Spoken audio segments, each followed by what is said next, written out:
Yeah.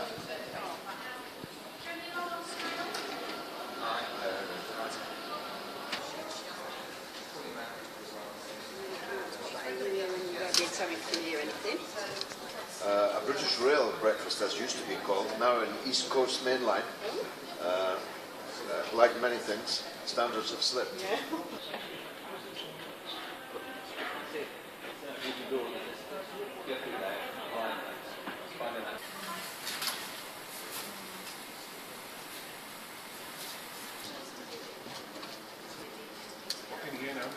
The interminable Hugh Edwards loop. Thanks. I don't believe, if you're going to have them, that you can justify leaving us out. After all, I've been elected 6 times to Parliament, been there almost 30 years, twice as a respect candidate. We represent a lot of people, and we have exactly the same number of MPs as the Green Party does. And until very recently, far more than UKIP had. So, I mean, you either have to have it one way or the other. So, if they're going to parade the 7 dwarfs, whether it's at the O2 or not, I want the chance to stride that stage too. And we've got lawyers working on it now.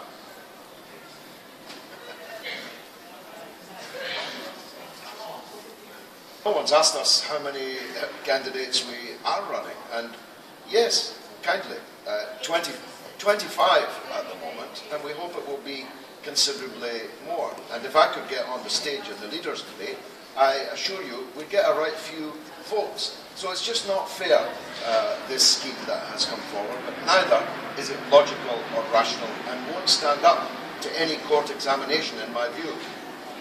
And Andrew put that.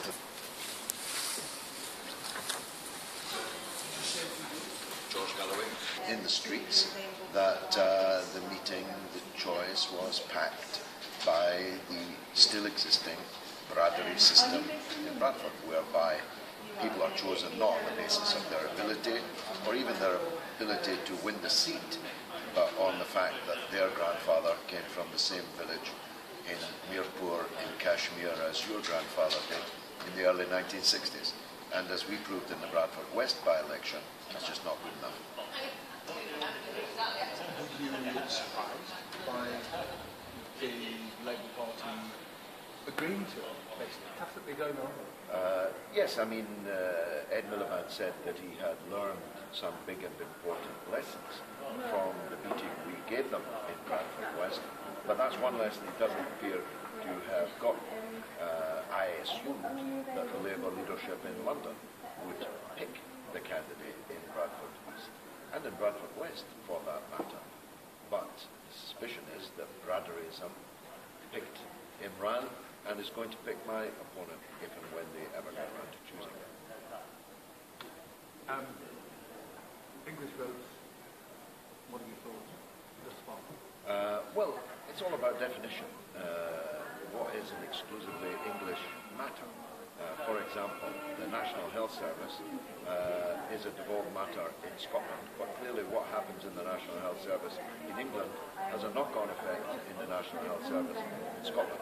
So I think the Scottish nationalists, for example, are entirely within their rights to say we are going to vote on English health matters because if something really bad happens to the NHS in England, it's going to affect us. But of course, if there are exclusively English matters, then exclusively English MPs should vote on. And what do you feel is the future holds? Well, I think it's a slightly synthetic crowd, to be honest. I doubt if many of the people on the streets of Leeds today are much occupied by that issue. It's a kind of inside the beltway, inside the parliamentary bubble issue. One of the greatest of all the attributes of the English people is that they're really not that nationalistic at all. And so an attempt to rally them behind the St. George's flag is, I think, doomed to fail. Moving on to the election. Any thoughts on Lauren Booth?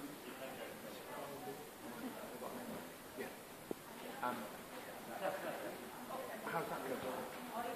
We haven't decided whether to stand in Bradford East. There's every chance that we will, and if we do, we'll look to field one of our best and one of our highest profile candidates. Laura Booth has been with us a long time. There are others, Yvonne Ridley, and others that I'm going to keep from you, tantalisingly, that are potential candidates in such a contest. But we haven't made a final decision on exactly which of the constituencies we stand in. It'll partly be tied up with the issue of the leaders' debates. If I'm to be on the leaders' debates, and our legal advice is that I should be, then we'll get a lot of votes. That means we need a lot of candidates. So how many are you thinking of doing? About 25 at the moment, but if I was on the leaders' debates, I would have to multiply. It'd be a three-figure number, I think. So this is a really crucial question. Yeah, I haven't quite. It is. Sort of clocked. If I could get on the leaders' debates, we would obtain hundreds of thousands of votes. I'm absolutely sure about that. But if we don't, it'll be not for the want of trying, including right up to the High Court. So you're thinking about taking it right to us? Absolutely, because there's simply no justification for excluding us. We have one MP, the Greens have got one MP. You can't have the Greens in the debate and not us.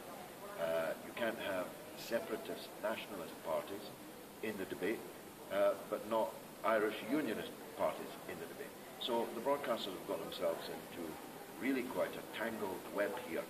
And there's only two ways out.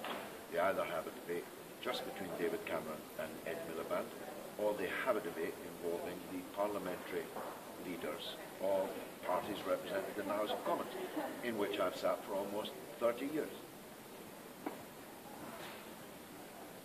How do you think David Cameron and Ed Miliband and Nick Clegg perceive you? I think they'd be scared of me in a debate. When I was campaigning for a no vote in the Scottish referendum, which I'll remind you we succeeded in, the last thing in the world the leaders of the SNP wanted to do was be on a stage in a debate with me. Because, like Farage, I suppose, there is an audience out there that realises that not all politicians are automatons. Not all politicians are speak-your-weight machines, speaking on message and changing that message according to the prevailing winds. Some people still stand for principle. And just go through the maths for us, therefore, again. If you get on, you think, just talk about that. If I could get on the leaders' debates, I think that we would get hundreds of thousands of votes. That means we need to be standing as far as possible everywhere, because you have to be on the ballot to get people's votes.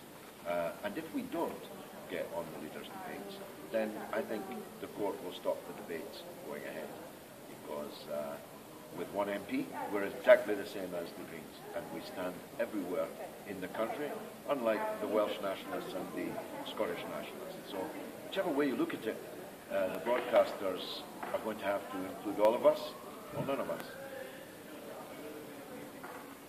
Okay? Fantastic. Thank you very much. Welcome in.